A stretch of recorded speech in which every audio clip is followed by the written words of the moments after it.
Hey, what's going on, guys? I'm Nick Gray from Phandroid, and today I'm doing a camera test with the budget-friendly Motorola Moto G Fast. Now, this is a $200 smartphone, so we're really not expecting much out of the cameras here, but after using it for about a week or so, I actually have to say they're pretty impressive for what you get for the price.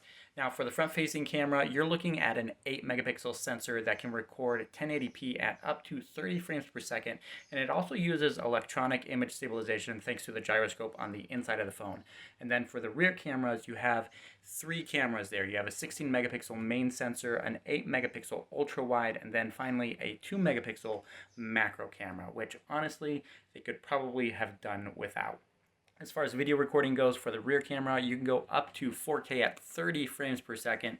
And again, you do get electronic image stabilization there from the rear cameras thanks to the internal gyroscope. Now that we have the specifications all squared away, let's head out and take some pictures with the Motorola Moto G Fast to see how a $200 smartphone actually fares in the real world.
So while it's pretty commendable that this phone can record 4K video at 30 frames per second, being just a $200 device, and also having that ultra wide angle camera on the back of the phone, you can't actually record video on the back of the phone and switch between the two lenses while still recording. If you want to record ultra wide, you have to switch over to that lens and hit the record button, or if you want to record the standard, you have to switch over and then record there. Unlike other flagship tier devices that you can make the switch on the fly, this one you definitely can't.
And that's going to do it for this camera test with the Motorola Moto G Fast. Now for a $200 smartphone, this is actually pretty impressive.